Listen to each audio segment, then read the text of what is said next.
Bonjour et bienvenue dans cette présentation qui abordera le sujet d'écosystème du Big Data. Et donc sans trop tarder, je commence par vous présenter les systèmes de fichiers distribués.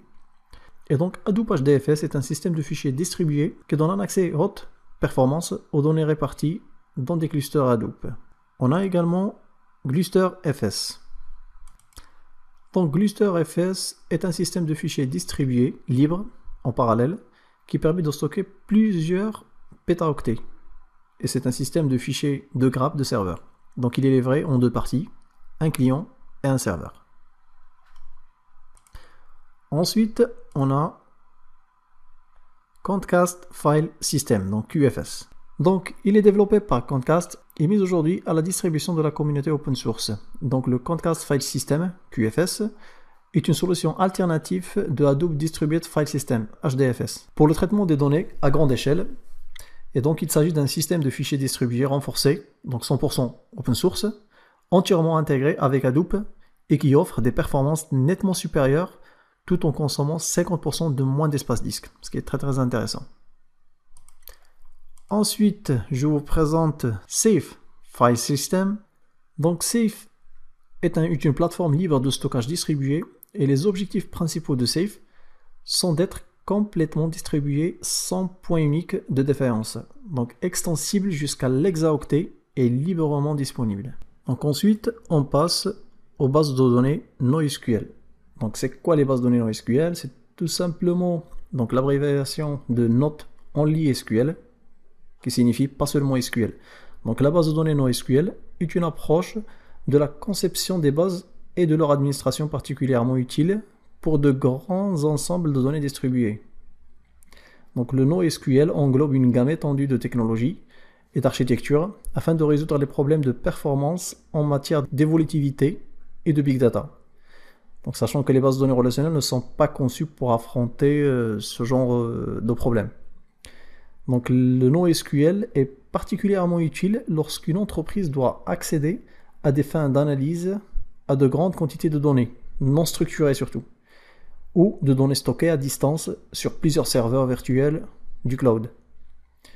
Donc aussi ce qu'il faut savoir, c'est que contrairement à ce que laisse entendre son nom, donc la technologie NoSQL n'interdit pas d'utiliser le célèbre langage de requête structurée SQL.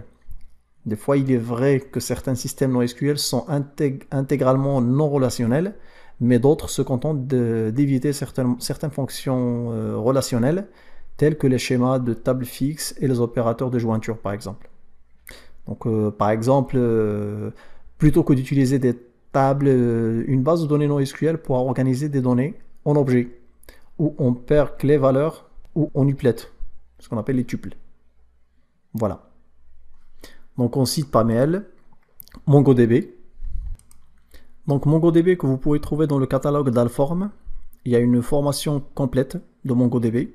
Et donc il y a un système de gestion de base de données orienté documents, répartissable sur un nombre quelconque d'ordinateurs et ne nécessitant pas de schéma prédéfini des données. Et il est écrit en C++.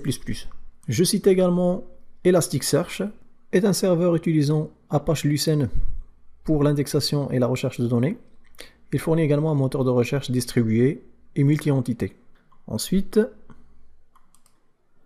Apache Cassandra, et qui est un système de gestion de base de données de type NoSQL, conçu pour gérer des quantités massives de données sur un grand nombre de serveurs, donc assurant une haute disponibilité en éliminant les points individuels de défaillance. Ensuite, on a Apache HBase, qui présente un système de gestion de base de données non relationnelles distribuées écrit en Java, disposant d'un stockage structuré pour les grandes tables.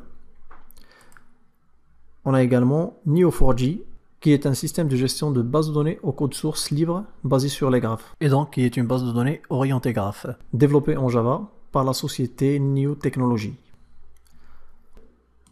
On a Hypertable, un système de gestion de base de données compressée inspiré par le système Bigtable, développé par Google, mais distribué sous licence libre. Il est écrit entièrement en C++.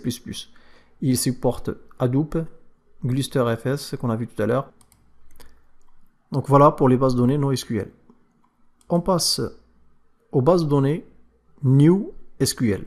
Alors, c'est quoi les bases de données NoSQL? C'est tout simplement une catégorie de systèmes de gestion de bases de données relationnelles modernes qui cherchent à fournir la même puissance évolutive que les systèmes non SQL. Donc, pour le traitement transactionnel en ligne, lecture, écriture. Et on cite parmi elles Apache Hive, qui est une infrastructure d'entrepôt de données intégrée sur Hadoop, permettant l'analyse, le requêtage via un langage proche syntaxiquement du SQL, ainsi que la synthèse de données.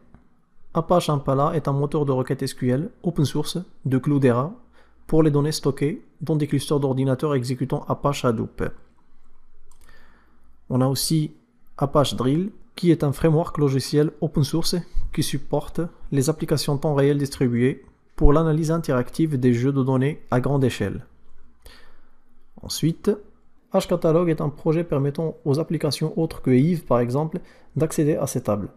Vous pouvez ensuite charger directement les tables avec Pig ou MapReduce sans avoir à vous soucier de redéfinir les schémas d'entrée, de l'emplacement de données ou de leur duplication.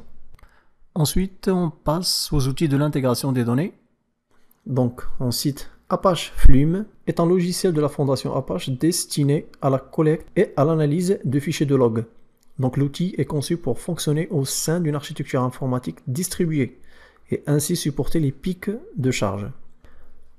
Aussi, Scoop, qui présente une interface en ligne de commande de l'application pour transférer des données entre des bases de données relationnelles et Hadoop.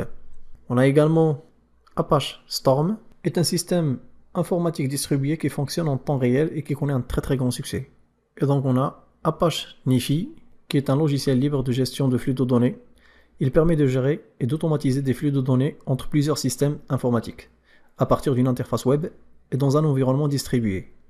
Apache Flink est un framework open source de traitement de flux développé par Apache Software Foundation. Le cœur d'Apache Flink est un moteur de flux de données en streaming distribué écrit en Java et en Scala. Et on passe à la programmation distribuée. Donc je cite Hadoop MapReduce, donc on va le voir tout à l'heure. Pig, qui est une plateforme haut niveau pour la création de programmes MapReduce utilisés avec Hadoop. Le langage de cette plateforme est appelé le Pig latin. Ensuite, on arrive à notre fameux Apache Spark, qu'on va voir par la suite. Apache Kudu est un nouveau projet open source de l'écosystème Apache Hadoop qui complète la couche de stockage de Hadoop pour permettre des analyses rapides sur des données rapides. Ensuite, Samza est un framework de traitement de flux distribué qui utilise Apache Kafka pour la messagerie et Apache Hadoop Yarn pour fournir la tolérance aux pannes, l'isolation du processeur, la sécurité et la gestion des ressources. Ensuite, Apache Twill est une abstraction sur Apache Hadoop Yarn qui réduit la complexité du développement d'applications distribuées et qui permet aux développeurs de se connecter sur leur logique applicative. Apache AMA est un framework pour l'analyse Big Data qui utilise le modèle de calcul BSP, créé en 2012 en tant que projet de haut niveau de la fondation Apache Software. On arrive au machine learning. Spark MLlib, donc on abordera plus tard mais pas dans cette formation. On a également Maout, Weka, H2O et Julia. Concernant la visualisation, donc on cite les outils que vous connaissez peut-être, donc IBM Cognos, SAP Business Object, Pentaho Reporting, ClickView, MicroStrategy, Kibana, Spotfire, Tableau et Zoom Data. La sécurité, qui fait aussi partie de l'écosystème Big Data, donc on cite Sentry et Apache Ranger, sans rentrer dans les détails.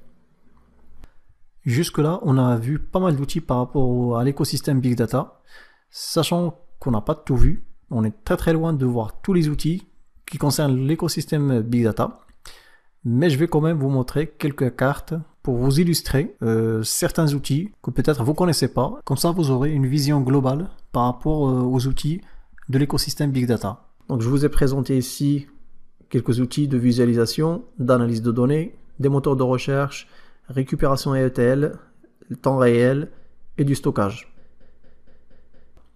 Et si vous voulez vraiment aller encore plus loin, il y a une carte qui a été faite par 451 Research et qui est très complète.